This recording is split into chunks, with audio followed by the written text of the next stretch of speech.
이게 정말 황금이 쏟아지는 땅이란 말이지? 내 전 재산을 다 주어도 아깝지 않구나.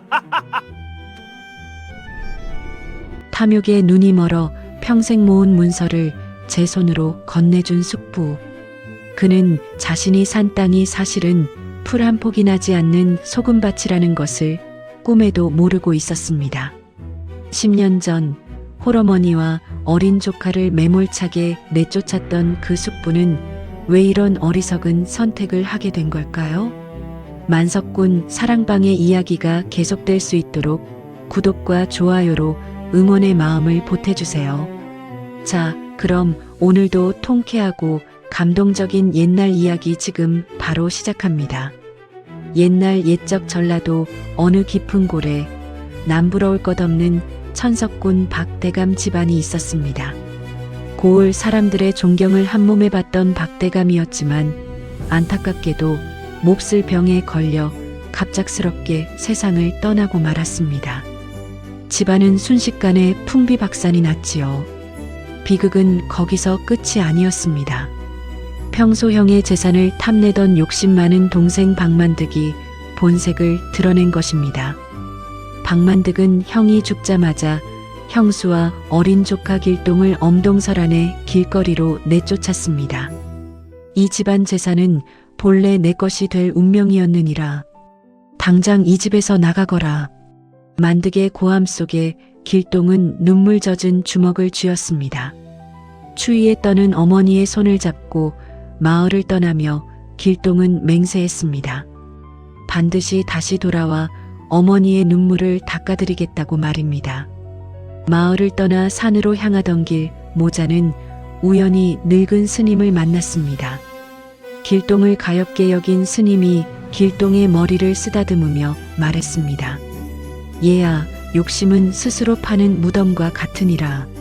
남을 속여 얻은 것은 결국 독이 되어 돌아오는 법이다.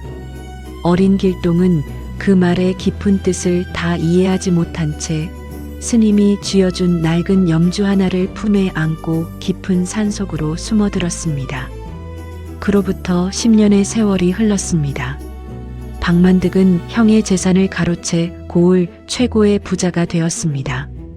고리대금으로 가난한 백성들의 피눈물을 쥐어짜며 재산을 불렸지요. 하지만 그에게도 남모를 치명적인 고민이 하나 있었습니다. 바로 대를 이을 자손이 귀하다는 것이었습니다. 돈과 땅은 넘쳐났지만 가문을 이을 아들이 없으니 매일 밤 불안에 떨었습니다. 그 불안은 결국 풍수지리와 명당에 대한 병적인 집착으로 이어졌습니다.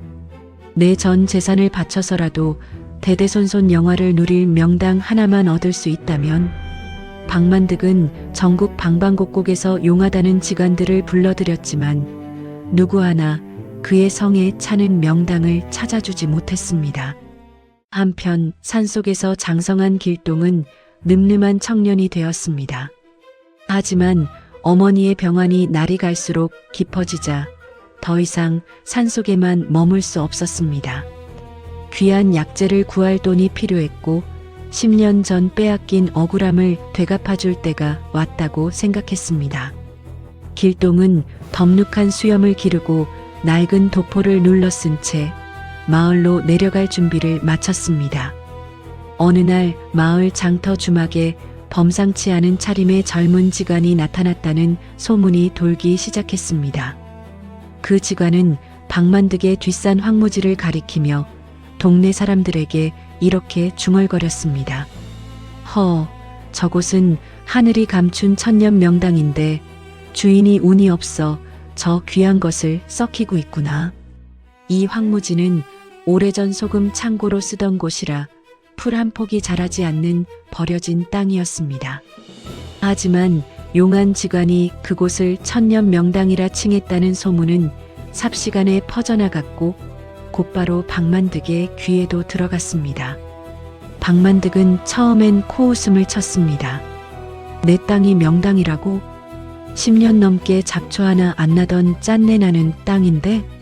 하지만 직관이 옆 고을의 최고 부자인 김정승에게도 불려갔으며 김정승이 그 땅을 탐내고 있다는 헛소문이 더해지자 박만득의 눈빛이 흔들리기 시작했습니다.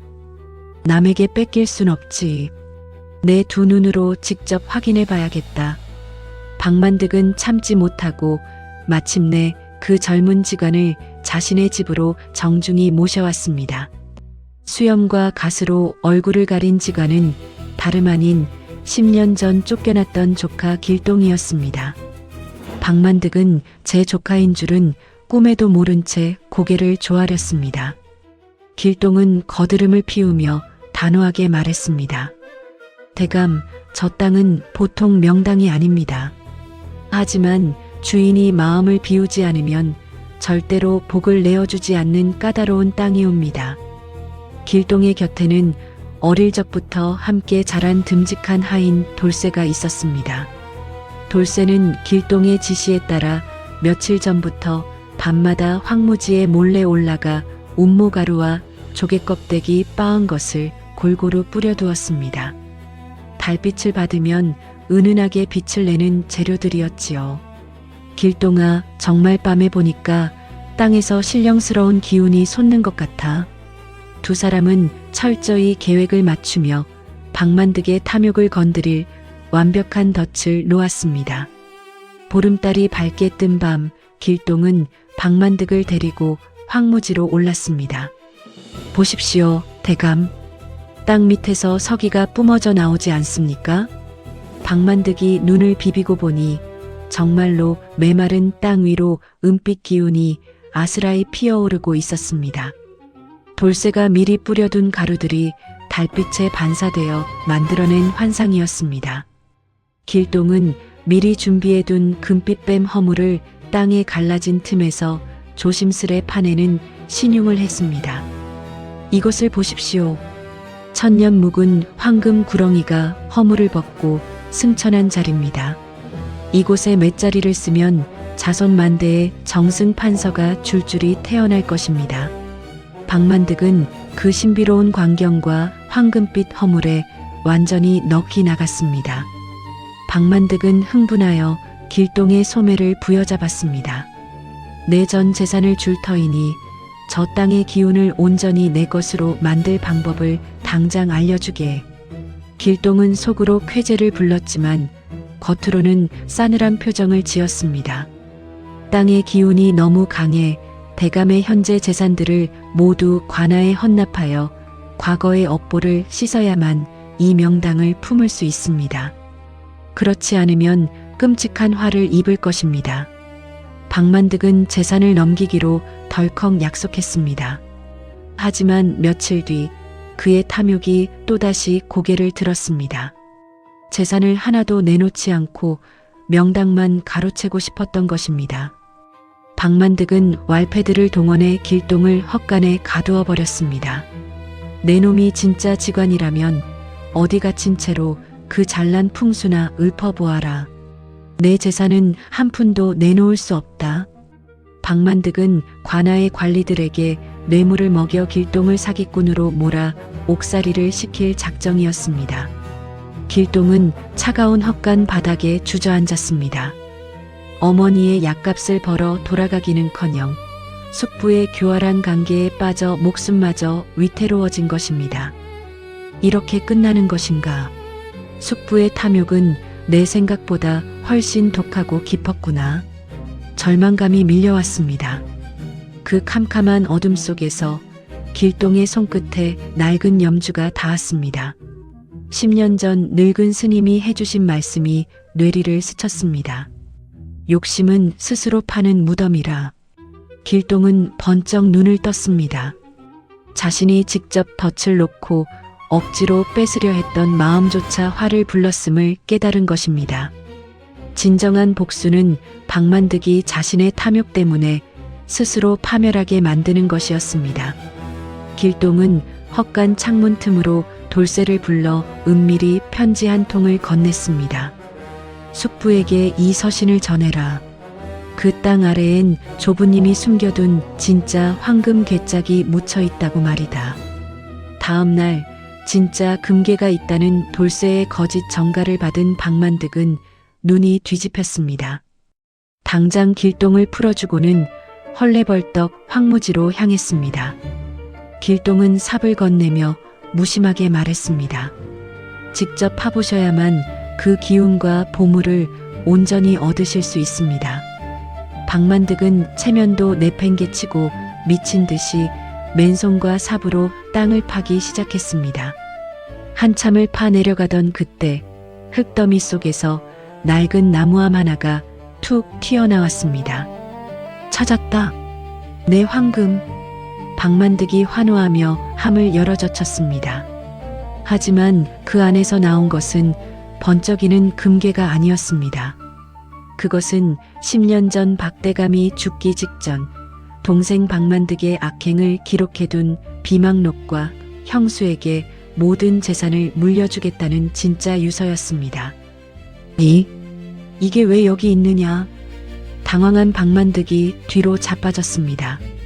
그때 길동이 도포와 갓을 벗어 던지며 차갑게 내려다보았습니다.